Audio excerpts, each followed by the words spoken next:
चयो सुनाइण सां सम्झनि न कोई परिंदे कहाणियुनि ते परचनि बच्चा मानी मानी पुकारे मरी विया ऐं मानीअ जे उधिके वेला टरी विया हू धारे जा कुता उहो खाॼ खाइनि जंहिंजे लाइ असांजा बच्चा पिया वाझाइनि चयनि ईअं छो आहे भलाड़े भिटाई त फिरस रंग थोरो निभाए चयाई दुनिया जो दस्तूर हीअ अॼोके शहीद बच्चू बादशाह जी हिन शहीदनि जे ॾियारे ते आयल ख़ासि केरी बिरादरी ऐं सिंध जा अज़ीम ऐं अॾोल फर्ज़ंदो सराई नियाज़ ख़ासकेली साहब लतीफ़ एस पलीजो साहब वरियाम फ़कीर साहब ऐं मुंहिंजा महबूब साथियो जीए सिंध हक़ मौजूद आऊं पहिरीं त सराई नियाज़ खे मुबारकबाद ॾींदुसि छो त जदोजहद में हमेशह स्टेप खणिबा आहिनि जदोजहद तरीक़ेवार थींदी आहे असां हीअ जेका बिरादरियुनि जी तंज़ीमूं आहिनि उन्हनि खे ग़लति सम्झंदा आहियूं छो त हीअ सिंधी माण्हुनि में नफ़रत विड़ाइण ऐं उन्हनि खे पाण में टोलण आहे पर जॾहिं सॼी सियासत सिनहरो पोलराइज़ेशन जो शिकार हुजे त माण्हू किथां स्टेप खणंदो आहे माण्हू किथां क़दम खणंदो आहे उन लाइ हू पहिरीं पंहिंजो घरु पहिरीं पंहिंजो पाड़ो पहिरीं पंहिंजा सॼण पहिरीं पंहिंजा महबूब गॾु करे पोइ अॻिते वधंदो आहे ऐं सराई नियाज़ ईअं कयो बिरादरीअ खे गॾु कई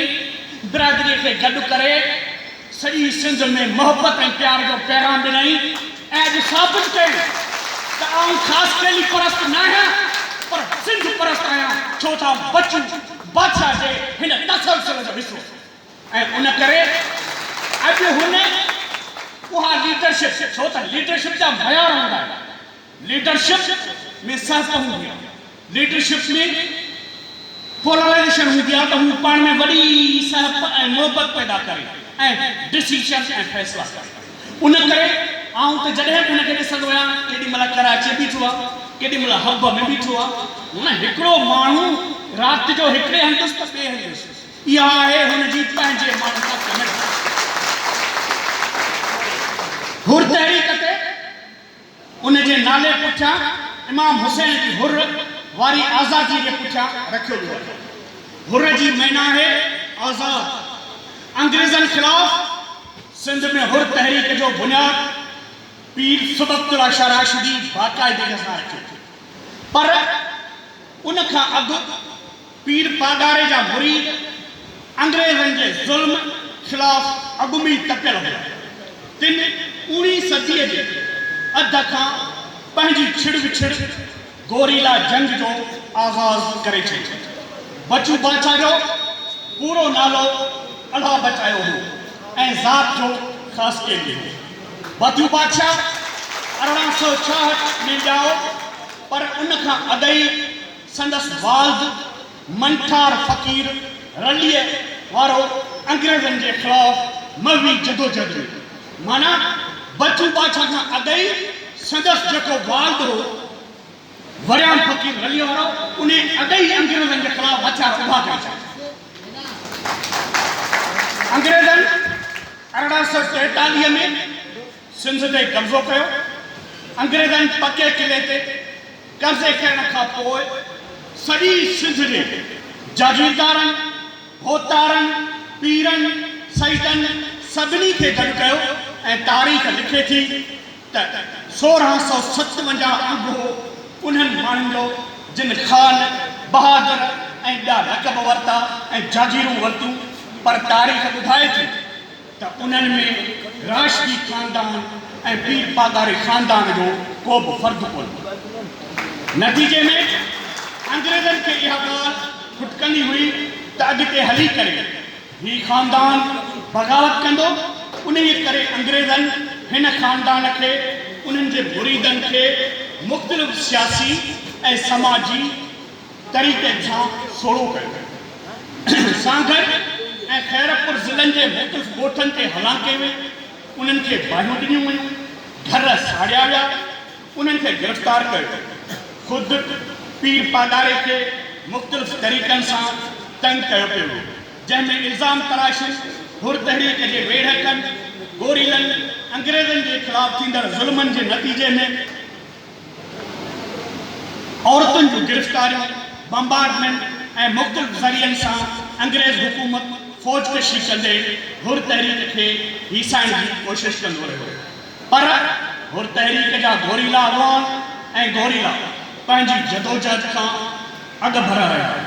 अंग्रेज़नि ख़िलाफ़ हुर तहरीक जा ही शहीद अॻवान पंहिंजे रत जे आख़िरी फुड़े ताईं ऐं फाहिन ते लटकण ताईं सिंध जे आज़ादीअ लाइ ऐं वतन या कफ़न जो नारो हणंदे पंहिंजो पाण मल्हाया। सांगड़ में 1886 खां 1898 ताईं 12 साल बचू बाछा हुकूमत कई ऐं अंग्रेज़ सरकार जा बुनियाद जोड़े। बचू बाछा सांगड़ भरिसां हिकु भिट ते पंहिंजी दरबार हणंदी। अंग्रेज़ सरकार बचू बाछा वारनि खे सियासत ॾियण लाइ पंजाब मां हिकु पुलिस ऑफिसर जवाहरलाल सिंह खे सांगड़ में मुक़ररु कयो त जीअं बूब ते हुरनि खे ऐं लीडरशिप खे गिरफ़्तार करे या शहीद करे। सांगड़ंदड़ पंहिंजी मतवादी हुकूमत क़ाइमु कई ऐं जंहिंजो नालो सांगड़ हुकूमत ऐं सांगड़ सरकार रखियो। उन जो सरबराह बचू बाछा खे बणायो वियो, वज़ीर आज़म पीर बख्श वसाण खे बणायो वियो ऐं कोटवाल गुलू मोचीअ खे बणायो वियो, जेको सांगड़ सरकार जो तर्जुमान हो ऐं गुलू गवर्नमेंट जे नाले सां सॼे सांगड़ में मशहूरु हो। 12 रुकनी काउंसिल बनाई वई जेका हुकूमत जो कार वहिंवार हलाईंदी। जंगी काउंसिल सांगड़ तां अंग्रेज़ सरकार जे ख़ात्मे जो ऐलान कयो ऐं बचू बाछा जे ख़ुदि मुख्तियार हुकूमत जो ऐलान कयो। सांगड़ हुकूमत हुर गोरीलनि अंग्रेज़नि जे साथारनि ते हमला शुरू कया। नतीजे में अंग्रेज़नि पंहिंजे चालबाज़नि ज़रिए हुर तहरीक जे गोरीलनि ते दबाव विझणु शुरू कयो, जंहिंखे हुरनि भरिसां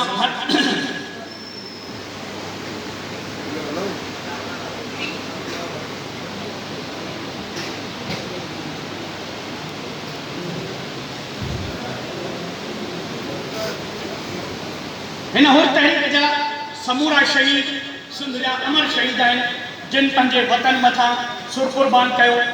ऐं पंहिंजे वतन जो ॾाढो ऊचो कयो। ही सॼी जदोजहद उन माण्हूअ जी हुई जंहिं हिते ज़ुल्म ऐं ॾाढ ऐं जबर जे ख़िलाफ़ जंगजोटी हुई ऐं फाही चढ़ियो हो। ऐं लतीफ़ सरकार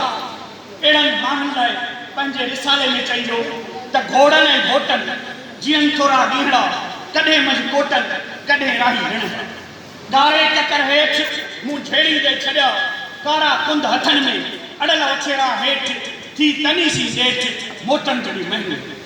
ॾिठो काल कहीं झूमझार को झगड़ो हाथे हथ मुछाई रेलो रतन ईअं भाई छा साईं जीअं हीअ जी जोखो ही सॼी जदोजहद आज़ादी जी जदोजहद हुई, इनकलाब जी जदोजहद हुई ऐं सिंध जे मज़लूम माण्हुनि जे निजात जी जदोजहद हुई। ऐं ही जेको बचू बादशाह पीर वज़ीर ऐं गुलू गवर्नमेंट खे तरीक़े सां फासाए ऐं जेको पीर साहब पागारो हो उन जे महफ़त उन्हनि खे क़ाबू करे ऐं हुननि खे जेको आहे गिरफ़्तार कयो वियो ऐं फांसीअ ते लटकायो वियो। ही जेके माण्हूअ जा इरादा हूंदा आहिनि, माण्हूअ जो जेको अज़म हूंदो आहे, उहो माण्हू खे कंहिं रस्ते तां न हटाए सघंदो आहे। अॼु सॼी सिंध में इहा सूरत हाल आहे जो असीं हींअर ताज़ो जॾहिं पंजाब जे दौरे ते वियासीं ऐं पंजाब जा रोड, पंजाब जा मोटरवे, पंजाब जा शहर ॾिठासीं त असांखे हिते जी सूरत हाल अहिड़ी नज़र आई जो लतीफ़ चयो आहे, हेड़नि हाकिमनि लाइ चयो आहे त कुता क़रीबनि जा दावा करी मदड़ जिन खे वड़ अंदरि जिन माण्हुनि खे फ़ौज जे इख़्तियार में आंदो वियो आहे उन्हनि सिंध खे ॾेठो पिया ऐं मुंहनि जो दड़ो करे छॾियो। उन करे अॼु बि ज़रूरत आहे बचू बाछा जी ऐं उन जे साथियुनि जी त हिते जेको ज़ुल्म आहे, हिते जेको जबर आहे, हिते जेके नाइंसाफ़ियूं आहिनि उन्हनि जे ख़िलाफ़ यकमुश्त थी ऐं सिंध में सियासत जा बुनियाद रखी अॻिते वधिजे त जीअं रिज़ल्ट मिले ऐं असीं अॻिते वधी सघूं। ऐं आख़िर में छो त तव्हां ॿिया दोस्त वेठा आहिनि, आख़िर में चवंदुसि त कराची जे अंदरि असीं कंहिं बि उर्दू आबादी जे ख़िलाफ़ न आहियूं, न को उन के खिलाफ आयूं। असी सब धरती घणी हिते जे माण्हुनि खे रहण था चाहियूं, पर कुछ शिरपसंद उहे माण्हू जिन खे असां धरतीअ ते जायूं ॾिनियूं ऐं रहण ॾिनूं, उहे चवनि था त हितां सिंध मां माण्हू हिते डोमिसाइल न थिया। कराची कॾहिं न लखपाल न आहियूं, पर लजपाल आहियूं। असांजे हथनि में उभा पंज रहंदा असांजी कराची में रखवा। असां सभिनि खे पंहिंजे धरतीअ जे इल्क जी, पंहिंजे वसाइलनि जी जंग विड़नी पवंदी ऐं उहा जंग बचू बाछा जे नज़रे खां विड़नी पवंदी। छो त मौत जेको आहे, मौत असांजा ॾाढा खोड़ हुआ पिया न, अॼु असीं हुनखे यादि छो नथा कयूं। पर जिन माण्हुनि मौत खे शिकस्त ॾिनी, जिन माण्हुनि मौत खे गले सां लॻायो, उन्हनि माण्हुनि ई कामयाबी माणी आहे। आख़िर में ही जेको काफ़िलो वठी हले पियो सराई साहब, उन जे लाइ उर्दू में शेर है, कतलगाहों से चुनकर हमारे अलम काफिले लेकर आएंगे इशार। और ही आशिक़ जो काफिलो सदाईं जिंदा रहो। सिर्फ सलामत साफ सलामत।